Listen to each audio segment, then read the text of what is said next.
Antes de empezar, me encantaría saber desde qué parte del mundo nos estás viendo. Escribe tu ciudad en los comentarios. Y si te gustan las historias que te llegan al corazón, no olvides suscribirte para no perderte ningún relato.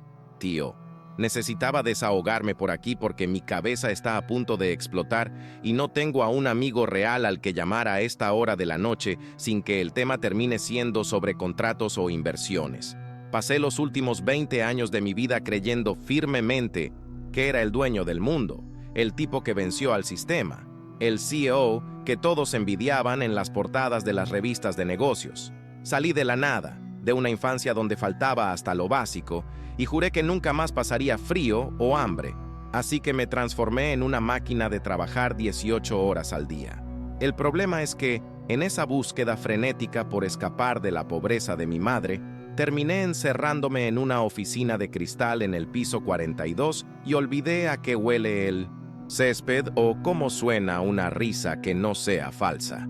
Hoy fue el día en que todo eso se derrumbó frente a mí de una forma que no esperaba, y la ficha cayó con un peso que ni siquiera sabía que existía en mi pecho.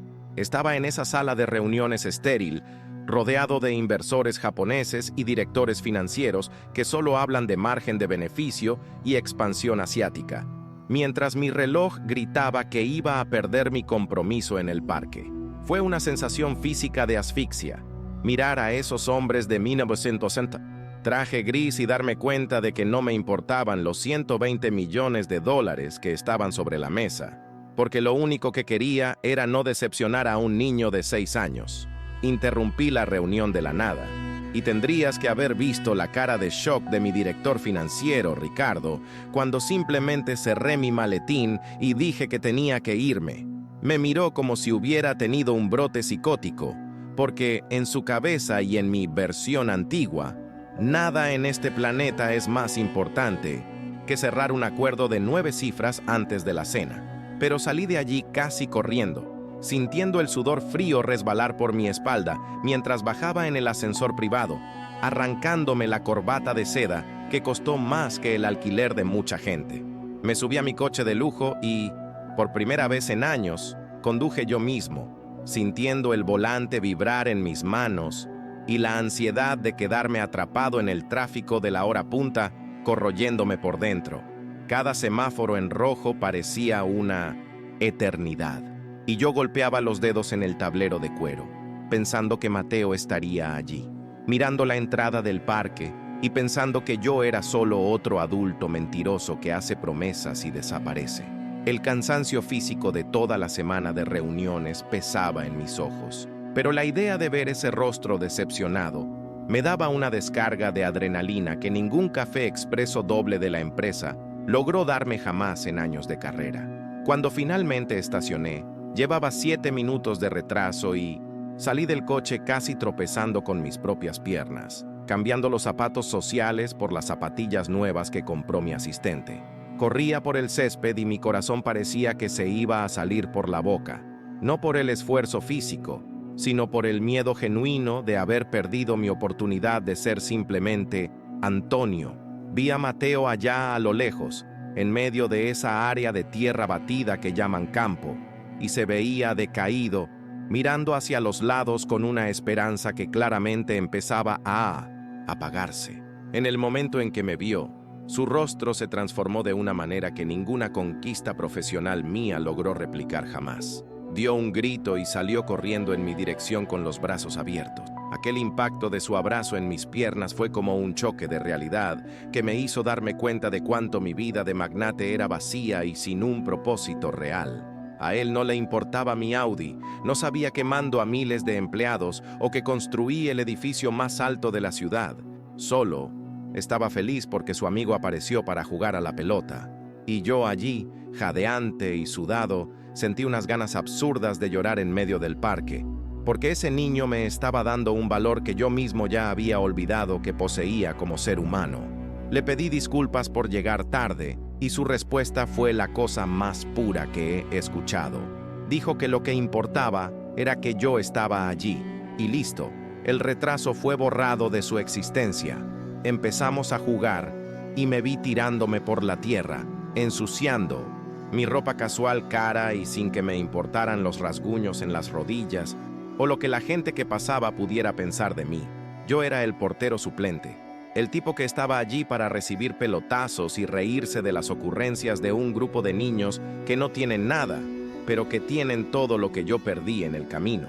Marta estaba sentada en ese banco de madera descascarada, con ese uniforme de la cafetería que ya habrá visto días mejores, y su mirada sobre mí era algo que no podía descifrar al principio. Era una mezcla de incredulidad con una dulzura que me desarmaba, como si estuviera viendo a través de todas las capas de poder que construí a mi alrededor durante décadas de frialdad. Me acercaba al banco para tomar agua, y nuestras manos se rozaban por un segundo, y el choque térmico entre mi vida de lujo y la realidad luchadora de ella me hacía temblar.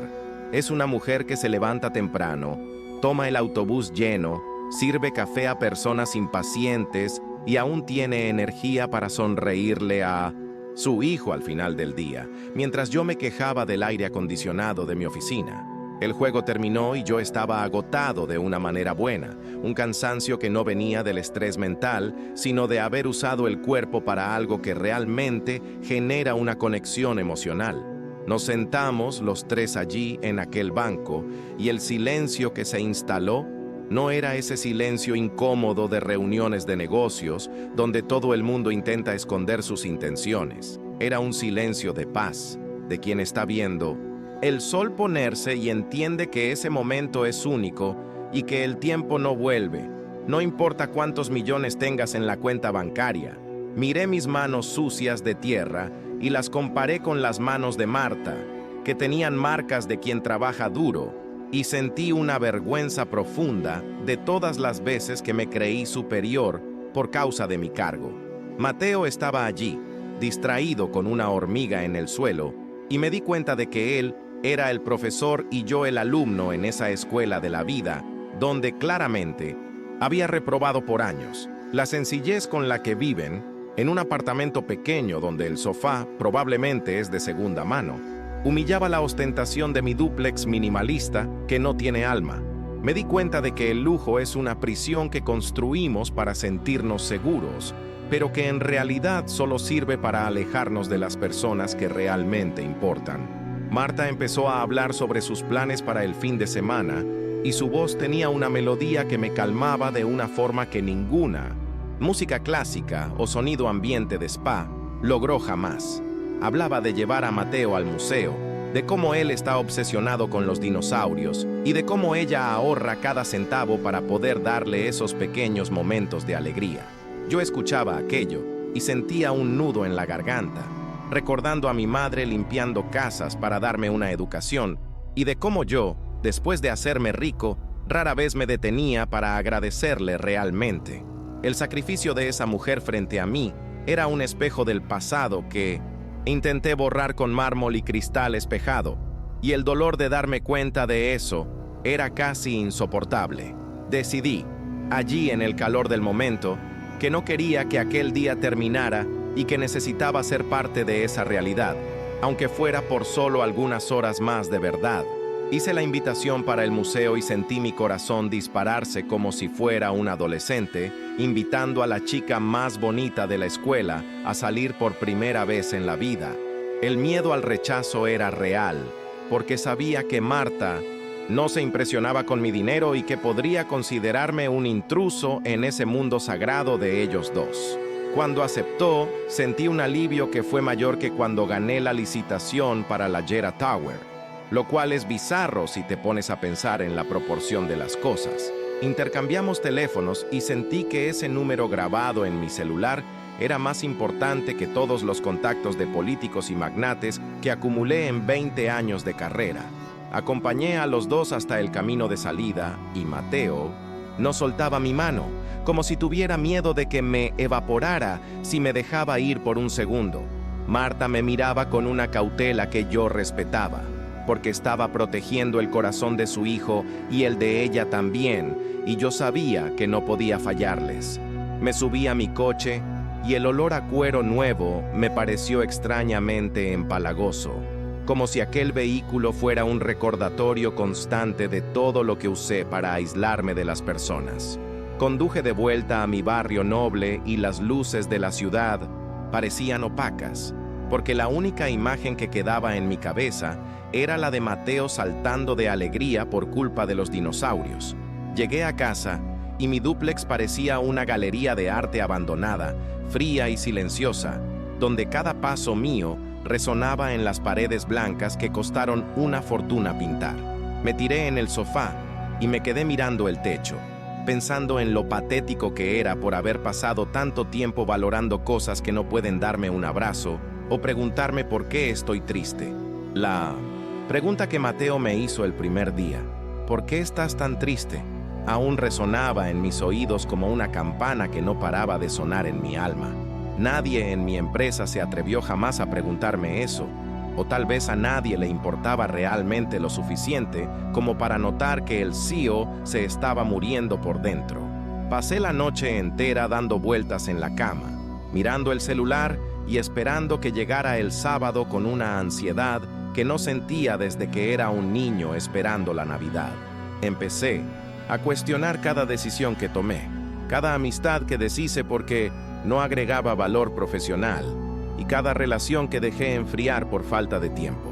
La soledad del poder es una frase cliché, pero cuando sientes el frío de ella en tus huesos, dentro de una habitación climatizada de lujo, se convierte en una realidad aterrorizante.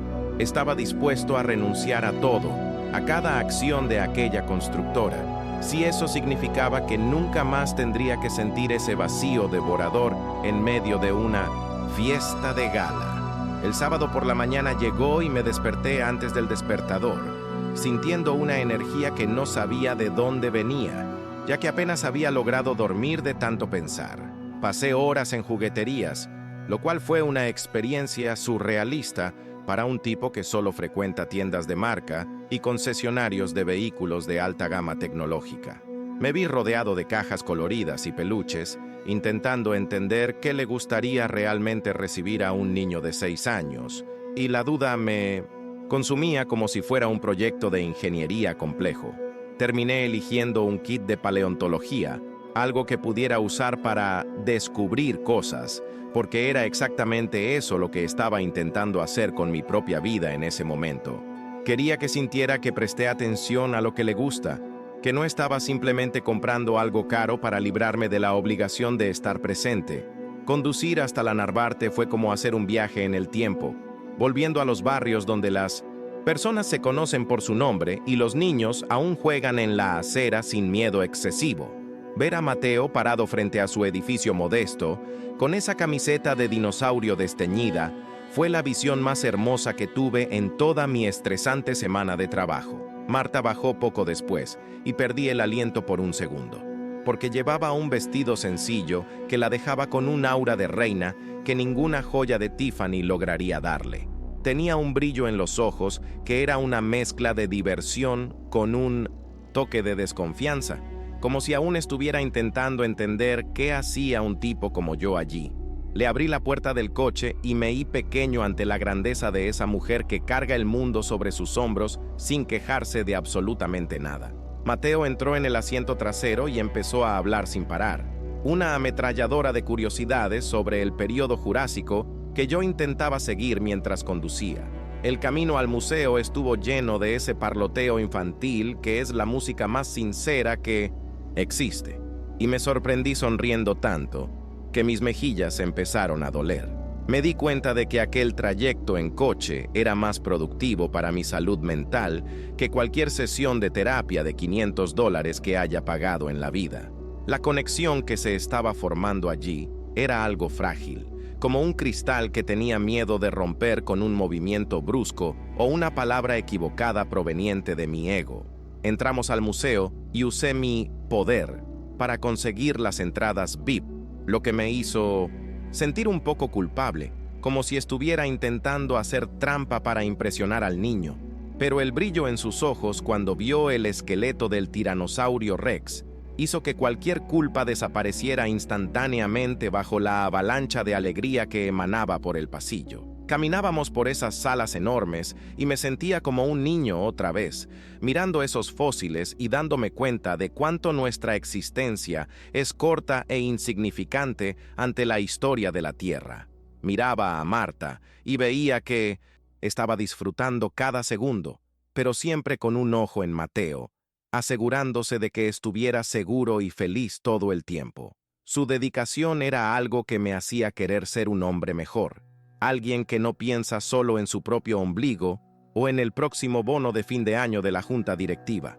Saqué el kit de paleontología de la mochila y se lo entregué en medio de la exposición, y su reacción fue algo que guardaré en la memoria hasta el día en que muera. Me abrazó tan fuerte que sentí que todas las grietas de mi alma se estaban pegando allí mismo, en medio de un montón de huesos de dinosaurio y turistas. En ese momento, entendí que el éxito no tiene nada que ver con el cargo que está escrito en tu tarjeta de presentación o con el tamaño de tu casa con vista al mar. El éxito es ser capaz de hacer que un niño se sienta el héroe de su propia historia y tener a una mujer como Marta mirándote con respeto y una pizca de cariño. Nos detuvimos a almorzar en la cafetería del museo, comiendo sándwiches sencillos y papas fritas, y juro que aquel fue el mejor banquete que he probado en 42 años de vida. Les conté un poco de mi infancia, de las dificultades que pasé y de cómo mi madre se sacrificó, y vi las lágrimas en los ojos de Marta cuando se dio cuenta de que teníamos más en común de lo que parecía. La barrera del dinero empezó a derretirse y quedó solo dos seres humanos que entienden el peso de la lucha y el valor de una oportunidad de oro en la vida. Mateo estaba allí, excavando el bloque de yeso del kit con una concentración absoluta, y me sentí orgulloso de él como si fuera mi propio hijo, una sensación que me asustó y me encantó al mismo tiempo. Me di cuenta de que estaba listo para dejar todo atrás si eso significaba que tendría más tardes como aquella, llenas de suciedad, risas y verdad. Después del museo, fuimos al parque otra vez, porque Mateo dijo que necesitaba mostrarme la patada especial que la tía Carmen le enseñó durante la semana. El sol empezaba a bajar, creando esas sombras largas y doradas que dejan todo con cara de película de nostalgia, y me sentí dentro de un sueño del que no quería despertar. Corríamos por el césped y veía a Marta riendo de lejos, una risa que parecía una campana de cristal rompiendo la frialdad que cargué en mi pecho por tanto tiempo. Me vi haciendo goles imaginarios y celebrando como si estuviera en la final de la Copa del Mundo, olvidando por completo que soy el Dr. Antonio Alves para el resto de la sociedad. La sencillez de ese momento era tan profunda que sentía un dolor físico al pensar que tendría que volver a mi dúplex vacío al final de la noche. Quería congelar el tiempo allí, con el olor a pasto cortado y el sonido del golpe en la pelota de goma, porque esa era la única realidad que tenía sentido para mí ahora. La vida corporativa parecía una alucinación colectiva, un juego de sombras donde las personas fingen ser felices mientras acumulan objetos que no pueden llevarse a la tumba. Nos sentamos en el césped a descansar y Marta puso su mano en mi hombro, un gesto tan simple, pero que me hizo sentir una electricidad que no sentía hace décadas en cualquier relación superficial. Me preguntó si estaba bien y no pude mentir. Le dije que nunca estuve tan vivo y tan asustado al mismo tiempo en toda mi jornada por la tierra. Confesé que tenía miedo de que todo aquello fuera un brote y que mañana volviera a ser la máquina de hielo que era antes de conocer a Bimoten, Mateo. Ella sonrió y dijo que la elección era mía, que el parque siempre estaría allí y que la vida no sucede dentro de una sala de reuniones con aire acondicionado central. Aquella lección de moral, proveniente de una mujer que gana en un mes lo que yo gasto en una cena, fue la bofetada que necesitaba para finalmente despertar a la realidad. Miré a Mateo y vi en él al hijo que nunca tuve el valor de buscar, el futuro que estaba cambiando por números en una planilla de Excel que nadie leerá dentro de 50 años. Me di cuenta de que había sido un miserable rodeado de oro y que esos dos eran los verdaderos millonarios de toda esa historia de superación y amor. El día llegaba a su fin y tuve que llevarlos de vuelta a casa. sintiendo cada kilómetro como si fuera una despedida dolorosa de una parte de mí que acababa de encontrar. Mateo se durmió en el asiento trasero, abrazado al kit de paleontología, y el silencio en el coche estaba lleno solo por su respiración pesada y por el sonido del tráfico urbano. Miraba a Marta por el retrovisor y veía que ella también estaba agotada, pero con un semblante de quien tuvo un día que valió la pena vivir intensamente. Cuando llegamos frente a su edificio, no quería soltar el volante. Quería subir con ellos y nunca más salir de esa atmósfera de hogar que emanaban. Ayudé a cargar a Mateo, que estaba somnoliento, y su peso en mi regazo era la cosa más real y sólida que he sostenido en la vida, mucho más pesado que el trofeo de Empresario del Año. Nos despedimos en la puerta del apartamento, y el beso que me dio en la mejilla fue como un bautismo. Una promesa de que mi vida nunca más sería la misma después de aquel sábado de dinosaurios. Bajé las escaleras sintiendo que dejaba mi corazón allí en ese piso, pero al mismo tiempo llevando un alma renovada para enfrentar lo que viniera por delante. El silencio de mi coche en el camino de vuelta a casa me estaba ensordeciendo, y por primera vez no encendí la radio para escuchar las noticias del mercado financiero o el podcast de economía que siempre consumía. Miraba las luces de los edificios de lujo en la avenida y todo lo que lograba ver eran jaulas doradas, pilas de hormigón que yo mismo ayudé a proyectar, pero que no sirven para albergar una gota de humanidad real. Llegué a mi garaje, estacioné entre mi SUV blindada y el deportivo que compré solo para exhibir en el club, y sentí una náusea profunda de toda esa ostentación que no decía nada sobre quién era yo ahora. Subí por el ascensor panorámico y, mientras veía la ciudad hacerse pequeña allá abajo, me sentía gigante por dentro, como si acabara de descubrir un secreto que ninguno de esos multimillonarios de la lista de Forbes entenderá jamás. Entré en mi apartamento y no encendí las luces. Me quedé allí parado en la oscuridad, sintiendo el olor a limpieza profesional y a muebles caros, un ambiente que de repente parecía un escenario de película donde yo era el único actor que no sabía el guión. Mi mente no paraba de repetir el momento en que Mateo preguntó si éramos novios, y esa duda infantil derribó todos los muros de contención que tardé 40 años en construir alrededor de mi corazón. Fui hasta mi terraza, que tiene una vista de 360 grados del horizonte de la ciudad, y miré hacia la dirección de la Narvarte, intentando imaginar en cuál de esos puntitos de luz estaba Marta ahora, tal vez acostando a Mateo. Me sentí un impostor viviendo allí en esa cima, como si le hubiera robado la vida a alguien y ahora la cuenta estuviera llegando con intereses y corrección monetaria emocional que no tengo cómo pagar. El peso de mi reloj en la muñeca empezó a molestarme, un objeto que cuesta el precio de una casa popular, pero que solo sirve para marcar las horas que paso lejos de quien realmente me hace sonreír de verdad. Me quité el reloj y lo tiré sobre la mesa de centro de mármol, y el sonido del metal golpeando la piedra resonó como un disparo en medio de la sala vacía, un recordatorio de que el tiempo está pasando y lo estoy desperdiciando. Tomé mi celular y vi que tenía 32 llamadas perdidas de Ricardo y del consejo de la empresa, todos desesperados por el acuerdo con los japoneses que dejé colgado para ir a ver fósiles. Por primera vez en mi carrera, sentí un placer casi infantil en ignorar todas aquellas notificaciones, dejando el aparato de lado para enfocarme solo en la sensación de la brisa de la noche en mi rostro. Empecé a pensar en el lunes que estaba por venir y en la máscara que tendría que vestir nuevamente para enfrentar a esos tiburones que llaman al beneficio religión y a la eficiencia Dios. ¿Cómo iba a explicarles que mi prioridad ahora ya no era el EBITDA del trimestre, sino garantizar que la patada de izquierda de Mateo quedara perfecta para el próximo juego del martes? Me sentía como un desertor de una guerra que yo mismo ayudé a financiar, alguien que vio el otro lado de la frontera y se dio cuenta de que la paz es mucho más lucrativa para el alma que cualquier victoria corporativa. La imagen de Marta mirándome con esa mezcla de cariño y los pies en la tierra no salía de mi retina, y me di cuenta de que estaba perdidamente enamorado no solo de ella, sino de la vida que representa. Una vida donde te preocupas por el sabor de la enchilada, por la tarea escolar del hijo y por el tiempo que hará el fin de semana para poder ir al parque sin lluvia.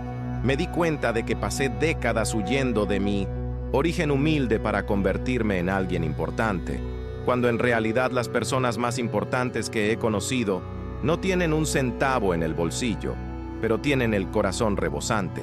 Fui al baño y me lavé la cara con agua helada, mirándome en el espejo a ese hombre de 42 años que parecía un extraño para mí mismo, con las ojeras del estrés compitiendo con el brillo de quien finalmente encontró un rumbo. Vi que aún tenía un poco de tierra del parque bajo mis uñas, y en lugar de limpiar con asco, sentí un orgullo absurdo de esa suciedad, como si fuera una medalla de honor al mérito por haber vuelto a ser humano. Recordé a Carmen, la hermana de Marta, y la forma directa con la que me confrontó en la mesa de la cena, recordándome que títulos y fortunas no sirven para sazonar la comida ni para educar a un niño. Ella me vio como el empresario de la portada de la revista, y no bajó la cabeza. Al contrario, me desafió a demostrar que era más que un saldo bancario andante con un apellido famoso. Aquella resistencia de ella fue lo que me dio la certeza de que estaba en el lugar correcto, porque no necesito más aduladores, necesito personas que me digan la verdad en la cara, duela a quien duela. La verdad es que yo era un cobarde escondido detrás de una mesa de roble, y fue necesario un niño de 6 años para mostrarme que la valentía de verdad es ser feliz con lo que se tiene. Me acosté en mi cama de sábanas de 1000 hilos y cerré los ojos, pero mi mente empezó a proyectar la oficina el lunes por la mañana, la presión de los accionistas y el clima pesado de quien cree que el CEO se ha vuelto loco. Sabía que mi transformación iba a tener un precio alto, que muchos me abandonarían y que mi reputación de hombre de hierro sería reemplazada por la de un excéntrico que perdió el enfoque para jugar a la pelota con niños. Pero también sabía que ninguno de esos juicios tenía el poder de lastimarme más, porque ya había sentido lo que es ser validado por un abrazo sincero que no espera nada a cambio. Empecé a planear mentalmente cómo podría usar mi estructura para ayudar a personas como Marta, no con caridad barata para aliviar la conciencia, sino con oportunidades reales de crecimiento y dignidad. Quería que la constructora Gereisen dejara de construir solo monumentos al ego de millonarios y empezara a construir hogares donde las personas pudieran tener historias como la que yo viví hoy. Esta nueva misión me dio una claridad que nunca tuve antes, transformando mi trabajo en algo que tiene sentido para el mundo, y no solo para mi extracto de inversiones financieras. La noche pasó despacio, y tuve sueños vívidos, sueños donde no estaba huyendo de nada, sino corriendo hacia algo, con Mateo sobre mis hombros, y Marta sosteniendo mi mano bajo un sol cálido. Desperté el domingo con una disposición que no estaba movida por la cafeína, sino por un propósito, y la primera cosa que hice fue enviar un mensaje a Marta, solo deseándole un buen día y agradeciendo por ayer. El tiempo que tardó en responder fue una agonía que no sentía desde mi primera pasantía, mirando la pantalla del celular cada 5 segundos, como si mi vida dependiera de aquellas palabras escritas. Cuando respondió con un emoji de corazón y dijo que Mateo ya estaba preguntando por mí, sentí una explosión de euforia que me hizo saltar de la cama y empezar a arreglar la casa por mi cuenta. Despaché al equipo de limpieza que vendría el domingo. Yo mismo quería sentir el esfuerzo de cuidar mi espacio, de lavar mis platos y de poner orden en mi caos particular que siempre subcontraté. Con cada plato que lavaba, pensaba en Marta en su cocina, haciéndolo todo sola con una sonrisa en el rostro, y me sentía conectado a ella a través de esa tarea mundana y repetitiva. Pasé el domingo organizando mi agenda de la semana de una forma que mis directores se iban a caer de espaldas, bloqueando horarios para el parque y para posibles cenas en la Narvarte, sin margen para la negociación. Llamé a Gabriela, mi asistente, y ella notó al instante que mi tono de voz era diferente, más ligero, menos autoritario, pero con una firmeza que nunca había notado en mí antes. Le dije que a partir de ahora las cosas iban a cambiar, que la empresa iba a seguir creciendo, pero que la vida del dueño había vuelto a tener un alma que no estaba a la venta por ningún precio. Ella soltó un suspiro de alivio al otro lado de la línea y me confesó que estaba preocupada por mí hace meses, viendo mi semblante cada vez más gris y mi humor cada vez más ácido. Escuchar eso de la persona que pasa más tiempo conmigo que cualquier otra me hizo darme cuenta de cuánto mi máscara de éxito estaba escondiendo un cadáver emocional que se estaba pudriendo a cielo abierto. Colgué el teléfono y me sentí listo para enfrentar cualquier crisis, porque ahora tenía un puerto seguro al cual volver cuando la tormenta del mercado financiero se pusiera demasiado fuerte. El lunes por la mañana, entré en Mino DC. La sede de la empresa y el clima estaba eléctrico, todo el mundo mirándome de reojo, susurrando por los pasillos sobre el episodio de la reunión con los japoneses el jueves pasado. Caminé con la cabeza en alto, pero sin esa arrogancia de quien quiere intimidar, saludando a los guardias y a las recepcionistas por su nombre, algo que rara vez hacía en el pasado por estar siempre demasiado ocupado. Entré en mi oficina y Ricardo ya estaba allí, con una pila de papeles y una expresión de quien iba a darme un sermón sobre responsabilidad fiduciaria y compromiso con los accionistas mayoritarios. Lo dejé hablar por 10 minutos, escuchando todas las quejas sobre los riesgos de imagen y el retraso en las firmas, mientras yo miraba la foto de la Gera Tower en la pared y veía solo un montón de hierro y cristal sin gracia. Cuando terminó, me levanté, fui hacia él y le dije: «Ricardo, te has detenido a pensar que construimos edificios para que la gente viva, pero nosotros mismos olvidamos cómo se vive de verdad». Me miró como si estuviera hablando en griego, pero continué. Expliqué que el acuerdo con los japoneses se firmaría hoy, pero que las reglas del juego en mi vida habían cambiado permanentemente. Conduje la reunión de firma con una eficiencia quirúrgica, pero sin la frialdad de siempre, tratando a los inversores con una cordialidad humana que parece haberlos tomado por sorpresa, acostumbrados como estaban a mi agresividad.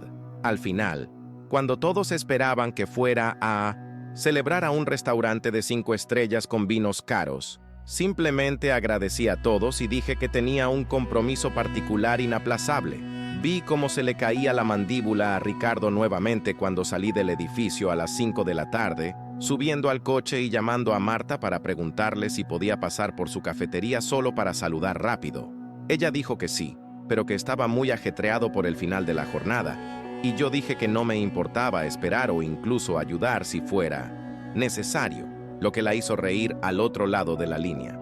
Cuando llegué al Café Esperanza, estacioné mi coche en un lugar apretado y entré en aquel ambiente pequeño y ruidoso, con olor a grano tostado y leche vaporizada que me pareció más sofisticado que cualquier perfume francés. Vi a Marta detrás del mostrador, sudada, con el delantal manchado y el pelo alborotado, y juro por todo lo más sagrado que nunca vi a una mujer tan atractiva y poderosa en toda mi vida de privilegios. Me senté en un taburete en la esquina y me quedé allí, solo observándola trabajar con una agilidad impresionante, lidiando con clientes pesados y pedidos complejos sin perder la paciencia o la sonrisa por mucho tiempo.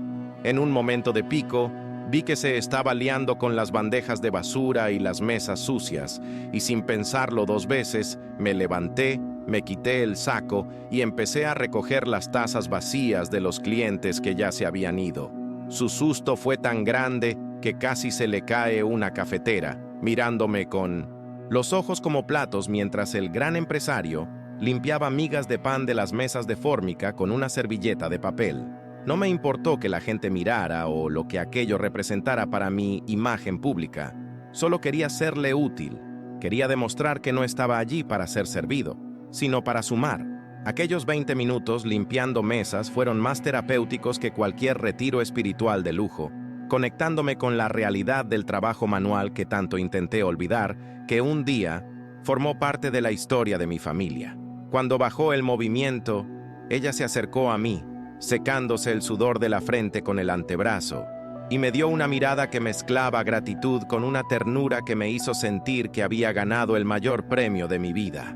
Conversamos 5 minutos en la parte trasera de la cafetería, entre sacos de café y cajas de leche, y aquel momento de intimidad en medio del caos de su trabajo fue más real que cualquier cena romántica que haya tenido en hoteles de lujo.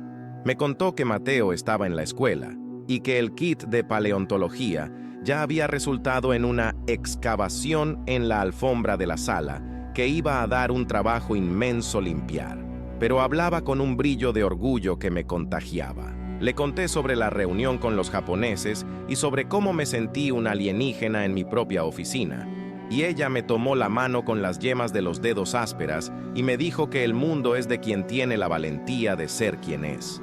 Salí de allí flotando, sin que me importara el hecho de que mi camisa de algodón egipcio estaba manchada de salsa de tomate y café, porque lo que sentía por dentro era una limpieza que ninguna lavandería en seco podría proporcionar. Volví a casa y pasé la noche estudiando sobre proyectos sociales y vivienda popular, sintiendo que mi inteligencia estratégica finalmente había encontrado un objetivo digno del esfuerzo que siempre puse en las cosas equivocadas. Me di cuenta de que la superación no era sobre salir de la pobreza y hacerse rico, sino sobre hacerse rico y no dejar que el dinero matara la pobreza de espíritu que el lujo suele traer a las personas.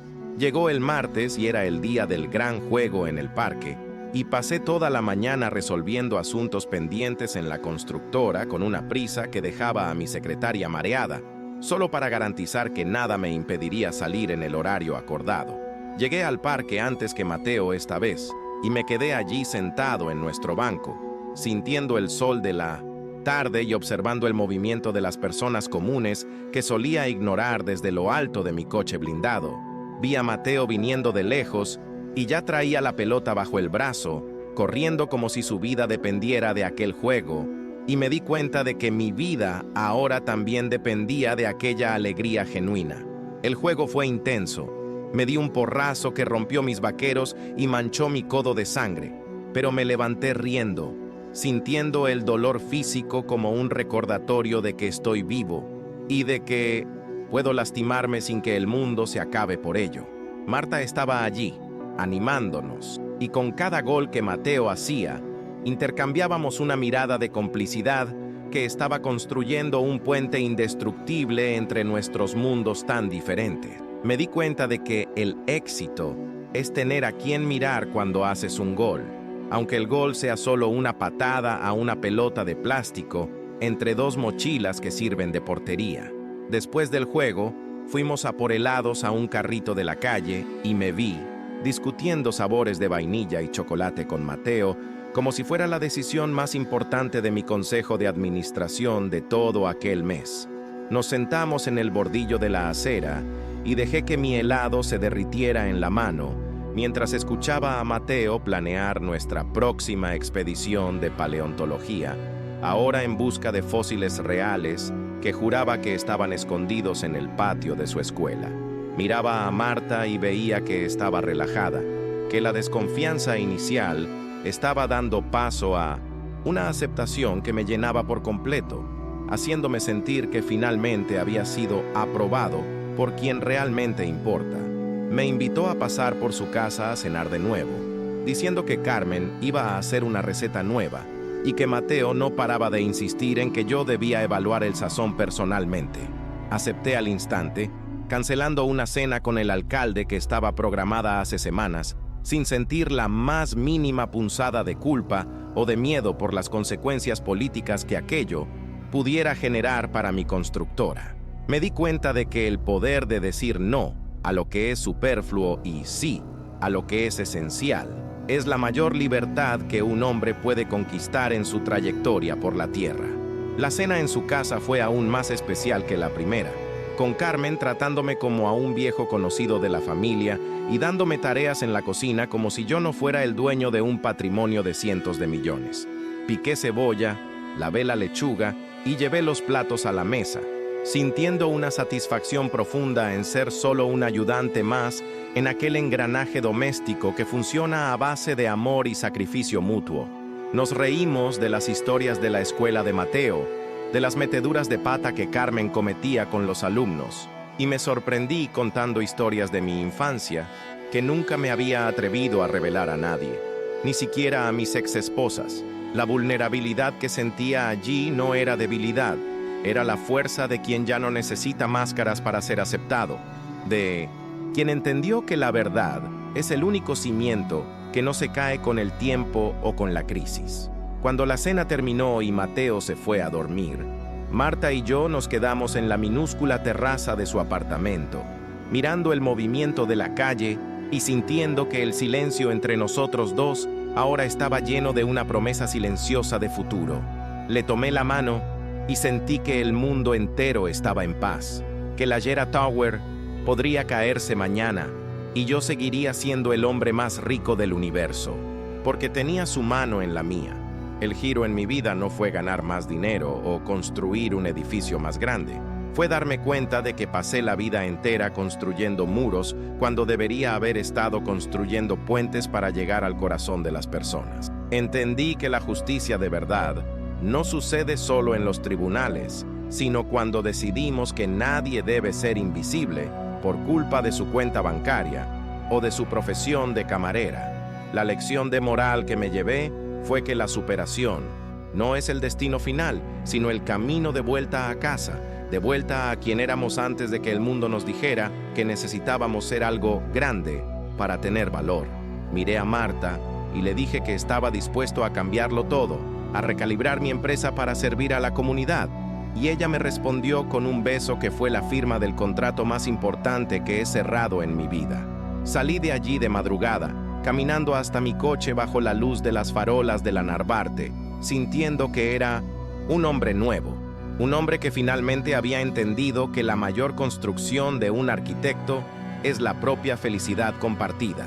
A partir de aquel día, la constructora Geraisen nunca volvió a ser la misma, y yo, Antonio Alves, nunca más me sentí solo en un banco de parque, porque descubrí que la vida es un juego que solo ganamos cuando jugamos en equipo con quienes amamos. Me desperté el miércoles con una extraña sensación de claridad, como si una niebla de 20 años se hubiera disipado, finalmente de mi vista. Fui a la empresa, pero no entré directo a mi oficina. Me detuve en el comedor de los empleados, donde el personal de limpieza y mantenimiento toma café, y me senté allí con ellos, queriendo escuchar sobre sus hijos, sobre las escuelas donde estudian y sobre lo que extrañan en la ciudad. El susto en los rostros de aquellas personas al ver al doctor Antonio sentado en un banco de plástico, tomando café de termo, fue la prueba final del abismo que yo mismo creé entre mi mundo y la realidad. Escuché historias de padres que tardan 3 horas en llegar a casa y que apenas ven a sus hijos despiertos, exactamente como hacía mi madre, y cada palabra de ellos entraba como una daga en mi pecho, recordándome mi egoísmo de patrón. Me di cuenta de que la eficiencia que tanto exigía en mis obras era, muchas veces, construida sobre el agotamiento emocional de familias que ni siquiera me tomaba la molestia de conocer. Salí de aquel comedor con una resolución interna. Mi constructora ya no sería una trituradora de gente para erigir monumentos de lujo. Íbamos a cambiar el enfoque hacia vivienda social digna, con espacios de ocio reales, donde otros Mateos pudieran jugar con sus padres. Llamé a Ricardo y al equipo de ingeniería y puse los nuevos planes sobre la mesa, cancelando 2 proyectos de condominios de alto nivel que ya estaban en marketing para dar lugar a un complejo habitacional popular integrado. La revuelta fue inmediata. Hablaron de suicidio financiero, de pérdida de prestigio de la marca Geraisen y de cómo el mercado nos castigaría por volvernos asistencialistas. Los miré y les dije que el prestigio de construir un edificio en el que nadie vive de verdad no vale la sonrisa de un niño en un parque público, y que si no estaban dispuestos a construir con propósito, la puerta estaba abierta. Fue el momento de mayor tensión de mi vida profesional, pero no sentí miedo. Sentí una paz absurda porque sabía que, por primera vez, estaba usando mi talento para algo que mi madre estaría orgullosa de ver. Pasé la tarde entera revisando planos, eliminando materiales ostentosos e invirtiendo en áreas verdes y ventilación natural, pensando en cómo se sentiría Marta viviendo en un lugar diseñado con respeto. La energía que circulaba en la sala ahora era diferente. Algunos ingenieros más jóvenes empezaron a entusiasmarse, dándose cuenta de que finalmente iban a hacer algo que cambiaría la cara de la ciudad para mejor. Al final de la tarde, estaba agotado, pero era un cansancio que me daba ganas de celebrar. Así que tomé el coche y fui directo a la cafetería, sin avisar, solo para ver a Marta de nuevo y sentir que los pies seguían en el suelo. La vi atendiendo una mesa y me quedé allí parado en la puerta, observando la manera en que lidia con las dificultades con una elegancia que ningún curso de etiqueta empresarial podría enseñar a nadie. Cuando me vio, la sonrisa que me dio fue el combustible que necesitaba para ignorar todas las amenazas de demandas y multas contractuales que Ricardo acababa de enviarme por correo electrónico. Le conté lo que había hecho en la empresa, sobre los nuevos proyectos y sobre cómo ella y Mateo me habían dado la valentía de ser el arquitecto de mi propia redención. Me tomó la cara con las manos, allí mismo frente a los clientes, y me dijo que el Antonio que conoció en el parque era mucho más grande que el dueño de la constructora y que estaba orgullosa del hombre en el que me estaba convirtiendo. Aquel momento, rodeado por el ruido de vajilla y conversaciones de extraños, fue mi verdadero bautismo, como alguien que finalmente entendió el valor de la justicia social y del amor. Cayó la noche y llevé a Marta a cenar a un lugar al que nunca había ido, un restaurante sencillo de comida casera que a ella le gustaba, y pasamos horas riendo y planeando cómo sería la vida de aquí en adelante. Me di cuenta de que no necesitaba vinos premiados para ser feliz, solo necesitaba su compañía y la certeza de que mañana despertaría con un motivo real para salir de la cama. La superación que buscaba en la riqueza era una ilusión. La superación de verdad fue vencer mi propio orgullo y entender que soy solo un hombre común en busca de un hogar. Dejé a Marta en su casa y mientras conducía de vuelta a mi dúplex, sentí que todo aquel lujo ya no me pertenecía, que estaba listo para vivir en cualquier lugar, siempre que hubiera amor y verdad. La vida es muy corta para gastarla, construyendo solo paredes. Necesitamos construir memorias, afectos y un legado que no se mida en metros cuadrados o en pisos de un rascacielos. Miré al cielo estrellado y agradecí al destino, a Mateo y a aquella pelota de fútbol que me golpeó en el parque y me hizo despertar a lo que realmente importa en esta jornada. El jueves amaneció con un peso diferente sobre mis hombros, pero no era aquel peso de plomo de las responsabilidades corporativas que me aplastaba el pecho cada mañana. Era el peso de la responsabilidad de ser alguien en quien un niño de 6 años confía, y eso es mucho más aterrador y gratificante que gestionar un fondo de miles de millones de dólares. Llegué a la empresa y la atmósfera estaba gélida. Ricardo ni siquiera me miró a los ojos cuando pasé a su lado, y supe allí que el motín en el consejo de administración ya se estaba cocinando a fuego lento. Recibí notificaciones de que algunos inversores amenazaban con retirar el capital si no recuperaba la cordura, como si querer construir vivienda digna fuera un síntoma de demencia senil precoz. Me senté en mi escritorio de roble, miré las manos que aún guardaban un poco del polvo del parque, y decidí que no iba a retroceder ni un milímetro en aquella guerra de valores. Pasé la mañana redactando un manifiesto para los empleados, explicando que a partir de aquel día la constructora Geraisen tendría un corazón y que el beneficio sería consecuencia de un propósito mayor y no el objetivo único. Sentí una descarga de adrenalina al presionar el botón de enviar a todos, sabiendo que estaba dinamitando el puente que me unía al viejo Antonio, aquel hombre de hielo que ya no soportaba ver en el espejo. El almuerzo fue un café negro tomado a toda prisa mientras revisaba el cronograma de obras, intentando encontrar huecos para reducir costes sin sacrificar la calidad de las áreas comunes del nuevo proyecto popular. Quería que cada pasillo tuviera luz natural, que cada apartamento tuviera un espacio donde una familia pudiera reunirse sin sentirse asfixiada por paredes mal diseñadas. Mi asistente, Gabriela, entró en la oficina con los ojos brillantes y me contó que el clima en los pisos de abajo estaba cambiando. que los pasantes y arquitectos junior estaban vibrando con la idea de hacer algo que realmente impactara la vida de las personas. Aquello me dio una fuerza que no sabía que tenía. Darme cuenta de que mi cambio de ruta estaba dando esperanza a quien aún cree que el trabajo puede ser una herramienta de cambio social. Llamé a Marta a media tarde solo para escuchar su voz, y me contó que Mateo había llevado el kit de paleontología a la escuela y que se había convertido en la sensación del recreo. Escuchar aquella risa de ella por teléfono, aquel sonido de quien lucha pero no se deja abatir, hizo que todas las amenazas de los inversores parecieran ruido de fondo sin importancia. A las 5 de la tarde, cerré mi portátil con una satisfacción que nunca sentí al cerrar un trimestre fiscal exitoso, y salí de la empresa sin dar explicaciones a los directores que me esperaban para una reunión de emergencia. Conduje hasta la cafetería de Marta y me quedé allí en el coche unos minutos, solo observando el movimiento de la calle y sintiendo el latir de la vida real que sucede lejos de los aires acondicionados centrales. Entré al Café Esperanza y vi que Carmen estaba allí ayudando a su hermana, y la mirada que me dio fue de quien finalmente me había aceptado como parte del clan, sin más pruebas ni desconfianzas. Ayudé a cerrar la caja, a apilar las sillas y a limpiar las máquinas de café, sintiendo el calor del vapor en la piel como si fuera un abrazo de bienvenida a la vida común. Salimos de allí caminando hacia el parque, los tres juntos, y me vi cargando la mochila de Mateo mientras él me contaba sobre un dibujo de dinosaurio que había hecho para mí en la clase de artes. Ver mi nombre escrito con letras temblorosas de niño en un trozo de papel fue más impactante que ver el logo de mi empresa en la cima del edificio más alto de la ciudad.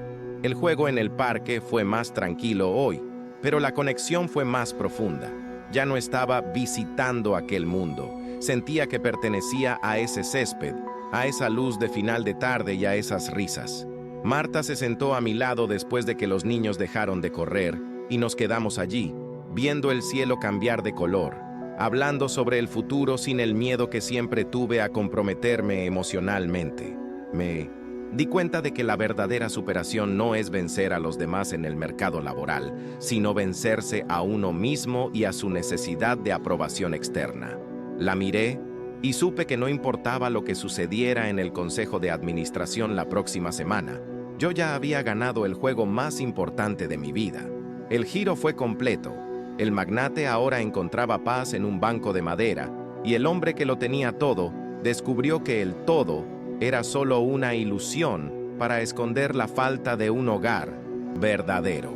Salí del parque aquella noche sintiendo que la justicia de verdad es cuando logras dar lo mejor de ti a quien amas, sin esperar nada a cambio más que una sonrisa sincera. El viernes llegó con un clima de tormenta, y no hablo del pronóstico del tiempo, sino del clima allá en la sede de Gereisen, que estaba más pesado que el hormigón fresco. Entré al edificio y el silencio era cortante. Ese tipo de silencio de cuando todo el mundo ya sabe que la cabeza del jefe tiene precio y nadie quiere ser visto hablando con el condenado. Ricardo me interceptó en el pasillo con cara de entierro, sosteniendo una tablet como si fuera un arma, y me mostró que las acciones de la empresa habían tenido una caída leve, pero lo suficiente para que los buitres del consejo pidieran una reunión extraordinaria de destitución. Miré esos gráficos rojos en la pantalla y por primera vez en mi vida profesional no sentí ese frío en la espalda ni las ganas de gritar a alguien para arreglar la pérdida. Solo podía pensar que, mientras ellos lloraban por fracciones de centavos, yo finalmente estaba construyendo algo que no puede ser medido por índices de la bolsa de valores. Entré a la sala del consejo y vi a esos hombres de traje, muchos que conozco hace décadas, mirándome como si fuera un traidor a la patria por querer poner saneamiento y dignidad en barrios que ni siquiera saben dónde quedan en el mapa.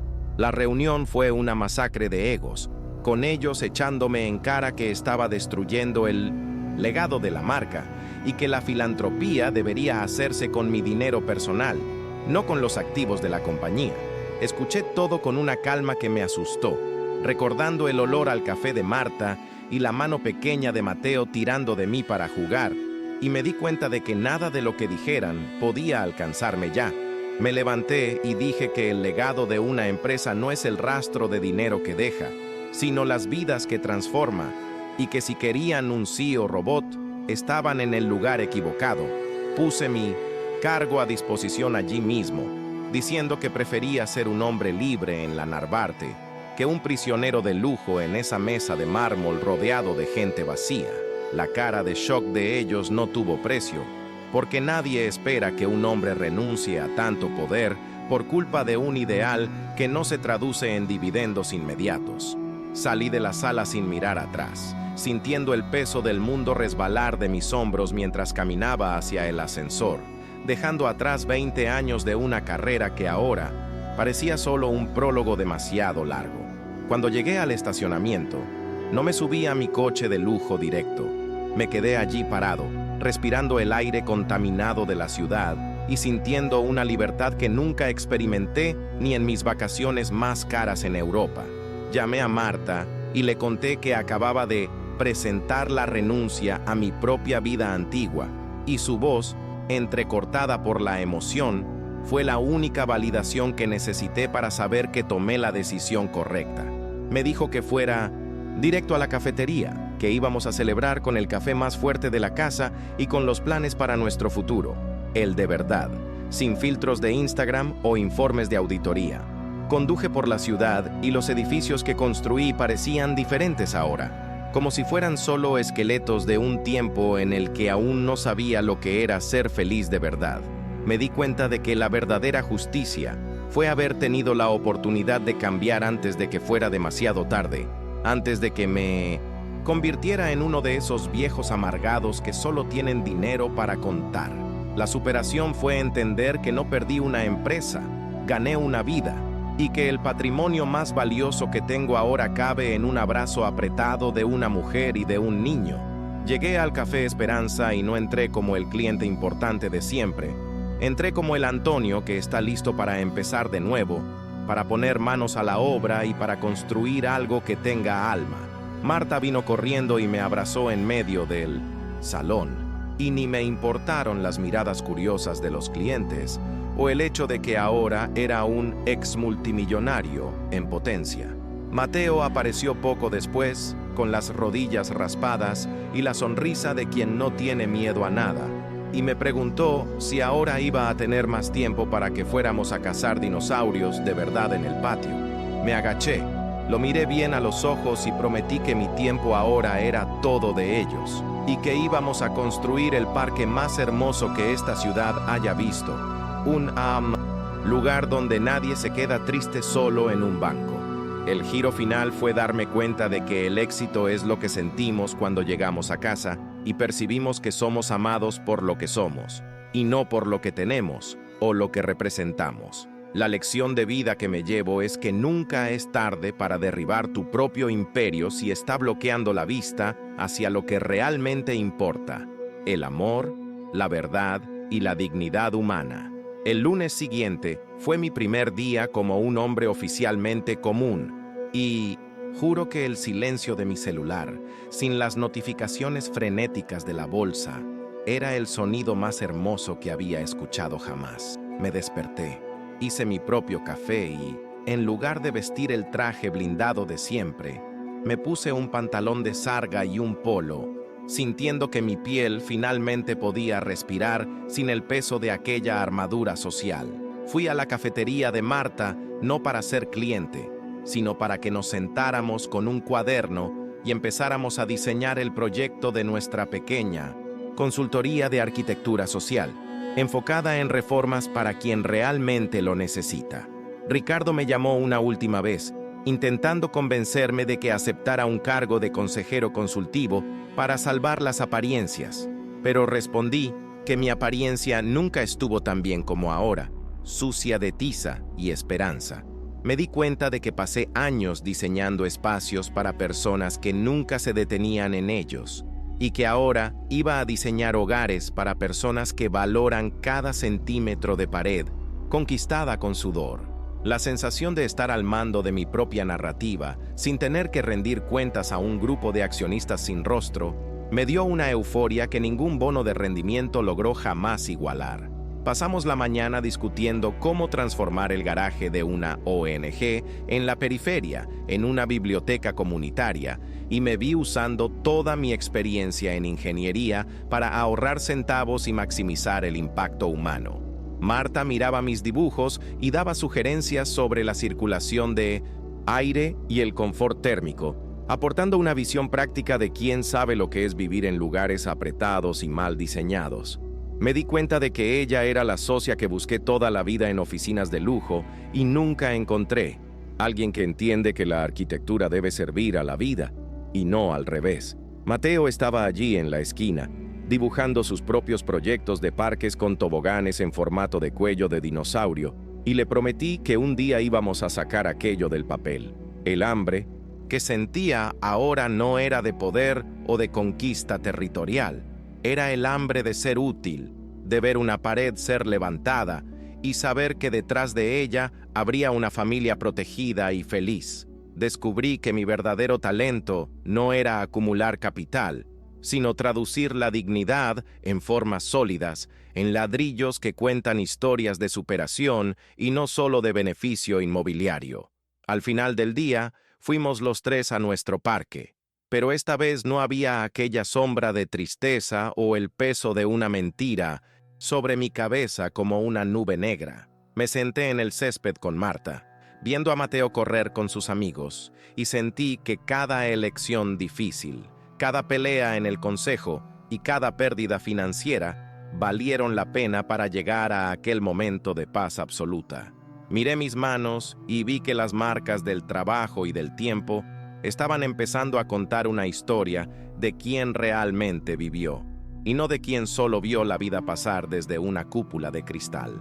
La justicia, para mí, fue entender que el universo te quita todo lo que es falso para que tengas espacio para recibir lo que es verdadero y eterno. Ya no soy el CEO de Jeraysen, soy solo Antonio, el socio de Marta y el portero suplente de Mateo, y nunca fui tan rico en toda mi existencia.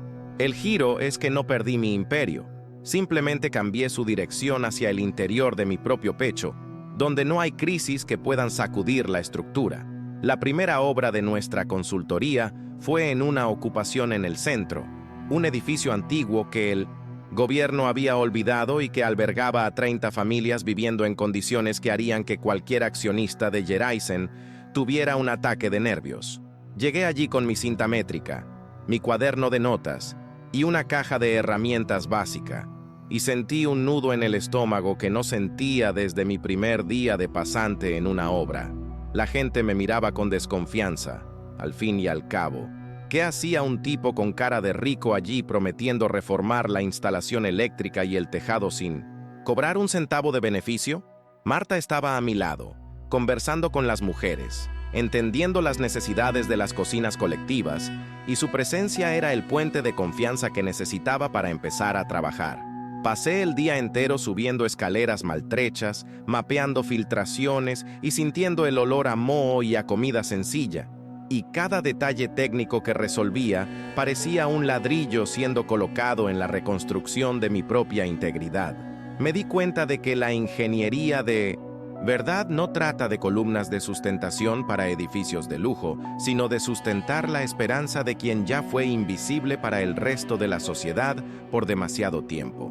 Mateo venía conmigo a veces y se quedaba jugando con los niños de la ocupación, y ver cómo compartía sus juguetes con niños que no tenían nada me enseñó más sobre ética que cualquier código de conducta empresarial. Me vi enseñando lo básico de carpintería a algunos jóvenes que estaban ociosos, y el brillo en sus ojos al ver que podían arreglar su propio entorno fue el pago más valioso que he recibido jamás. La constructora Jeraysen ahora era solo un nombre en mi pasado, un recuerdo de un hombre que ya no reconocía, mientras que el taller de Antonio era mi nueva y pulsante realidad.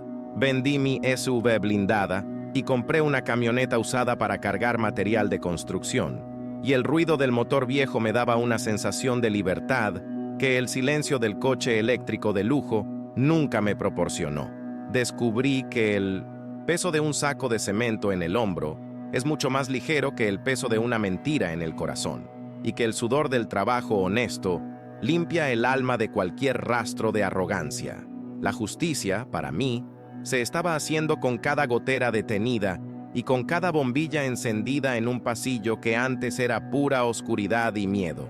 Marta se convirtió en el cerebro y el corazón de nuestra operación, encargándose de la parte jurídica y del contacto humano con una garra que me hacía sentir el hombre más afortunado del mundo por haberla encontrado en aquel parque. Pasábamos las noches inclinados sobre la mesa de su cocina, con Mateo durmiendo en la habitación de al lado, trazando planes para expandir este modelo de reforma social a otras comunidades necesitadas. Me di cuenta de que mi inteligencia estratégica, que antes servía solo para aplastar a la competencia, ahora servía para encontrar soluciones creativas para quienes el mercado inmobiliario siempre decidió ignorar. El vacío que sentía en el pecho durante las fiestas de inauguración de mis rascacielos fue llenado por la gratitud de una madre que finalmente podía dar un baño caliente a su hijo sin miedo a un cortocircuito. Entendí que el verdadero arquitecto es aquel que diseña sonrisas en la cara de las personas a través de la dignidad del espacio, y no aquel que solo apila pisos de hormigón para satisfacer el ego de inversores. Mi vida ahora tenía un propósito tan sólido como la cimentación de un edificio bien hecho, y ninguna crisis financiera podría sacudir esa estructura que estábamos construyendo juntos. Un día, estaba en la obra de nuestra pequeña reforma y vi un coche de lujo pasando por la calle, un modelo idéntico al que solía usar. Y por un segundo, vi mi antiguo reflejo en el cristal oscurecido. Vi a un hombre de traje, con el móvil pegado a la oreja y el ceño fruncido de preocupación, y sentí una pena profunda por aquel prisionero de su propia importancia que yo fui un día. Saludé al conductor, que ni me vio, demasiado ocupado con alguna crisis de mercado, y volví a cargar mis ladrillos con una sonrisa en el rostro que él probablemente no entendería. La superación de verdad es cuando miras lo que tenías y te das cuenta de que aquello era solo una carga disfrazada de trofeo, y que la verdadera victoria es tener las manos sucias de trabajo y el corazón limpio. No extraño el brillo del mármol, los focos de la fama o los elogios vacíos de los columnistas sociales. Extraño solo el tiempo que perdí antes de entender esta lección sencilla. El éxito es lograr apoyar la cabeza en la almohada y no necesitar pastillas para dormir, porque tu conciencia está en paz con las elecciones que hiciste durante el día. Llegó el cumpleaños de Mateo y dimos una fiesta en el parque, el mismo parque donde todo empezó. Y me vi rodeado de personas que realmente amo y que me aman por quien soy, no por mi saldo bancario. Había gente de la ocupación, estaba Carmen, estaba Marta y un montón de niños, corriendo y gritando como si el mundo fuera un lugar perfecto y sin injusticias por unas horas. Miré el banco de madera donde solía sentarme solo y vi a un hombre de traje sentado allí, con la misma mirada de vacío que yo tenía hace meses, y no lo pensé dos veces antes de acercarme. Le llevé un trozo de pastel y una botella de agua, y le pregunté si no quería unirse a la fiesta, porque nadie debería estar triste solo en un banco de parque en un día de sol. Me miró asustado, sin entender aquel acercamiento, pero aceptó el pastel y vi una pequeña grieta en su máscara, exactamente como me ocurrió a mí aquella tarde inolvidable. Me di cuenta de que mi misión ahora era ser el mensajero de aquel cambio, mostrando a los Antonios del mundo que hay vida más allá de los muros de los condominios de lujo. Marta se acercó a mí, me pasó el brazo por la cintura y apoyó la cabeza en mi hombro, observando a Mateo apagar las velitas bajo los aplausos de todos los que estaban allí presentes. En ese momento, sentí que el ciclo de mi redención se había completado. Ya no era el hombre que construía ciudades, era el hombre que ayudaba a construir una familia y una comunidad. La lección poderosa que me llevo para el resto de mi camino es que la vida no te da lo que quieres, te da lo que necesitas para evolucionar, aunque venga en forma de crisis o de un pelotazo perdido. La justicia de verdad es cuando logramos ver la humanidad en el otro y decidimos que nuestra felicidad solo es real cuando es compartida con quien tiene menos. Miré al cielo. Agradecí a la memoria de mi madre por no haber dejado nunca que olvidara totalmente de dónde vine, y me sentí el hombre más realizado de la faz de la tierra. El imperio que perdí era de papel, pero el hogar que conquisté es de roca eterna, construido sobre la base del amor, la verdad y la entrega al prójimo. Oficializamos nuestra unión meses después, en una ceremonia sencilla en el patio de la casa de Carmen, sin fotógrafos de revista o listas de invitados VIP que solo aparecen por interés. Mateo fue el paje y trajo las alianzas dentro de un huevo de dinosaurio de plástico que él mismo pintó. Y juro que ninguna joya de la corona inglesa tendría tanto valor para mí como aquel gesto. Vi a Ricardo de lejos, que apareció por sorpresa y se quedó observando, tal vez intentando entender cómo podía parecer tan feliz sin mi antiguo poder y prestigio. Fui hacia él, le di un abrazo apretado y le dije que nunca he estado tan bien, y vi en sus ojos una pizca de envidia de quien aún está atrapado en el engranaje, pero empieza a sospechar que hay otra salida. El giro en mi vida fue total. Pasé de depredador a protector, de magnate a mentor, y de un hombre triste a un hombre que rebosa vida en cada gesto sencillo. Entendí que la mayor construcción de un hombre no es el edificio más alto, sino el puente que extiende para sacar a alguien de la soledad y de la falta de esperanza. Hoy trabajo más que nunca, pero mi cansancio es ligero porque tiene un rostro, tiene un nombre y tiene un impacto inmediato en la vida de quien realmente necesita un techo digno. Marta y yo conseguimos financiación para transformar nuestro proyecto en una fundación, y ahora viajamos por el país ayudando a planear urbanismo para personas y no para coches o para el mercado. Mateo ya dice a todo el mundo que quiere ser arquitecto social como Papá Antonio, y escucharlo llamarme así es la mayor gloria que podría recibir en toda mi jornada por la tierra. Todavía voy al parque todos los martes y jueves y me empeño en sentarme en aquel banco para recordar de dónde salí y para no dejar nunca que el ego crezca de nuevo en el lugar del corazón. La vida es un soplo, y no nos llevamos nada de aquí, a no ser el amor que dimos y la diferencia que marcamos en la vida de quien cruzó nuestro camino. La superación de verdad es lograr perdonarse por el tiempo que se perdió y decidir que cada segundo de aquí en adelante será gastado con lo que es eterno y verdadero. La lección de vida que dejo para quien esté leyendo este desahogo es que tu cuenta bancaria puede comprar comodidad, pero nunca logrará comprar la paz de espíritu de quien sabe que es útil para el mundo. No esperes a que una crisis existencial o un vacío profundo te trague para empezar a mirar a los lados y darte cuenta de que hay personas que necesitan tu talento y tu atención. La justicia social empieza en nuestro propio patio, en la forma en que tratamos a quien nos sirve y en la valentía de renunciar al exceso para que nadie sufra por la falta de lo básico. Soy la prueba viva de que es posible empezar de cero, incluso cuando ya lo tienes todo a ojos del mundo, y que el nada puede ser el suelo más fértil para la semilla de la felicidad.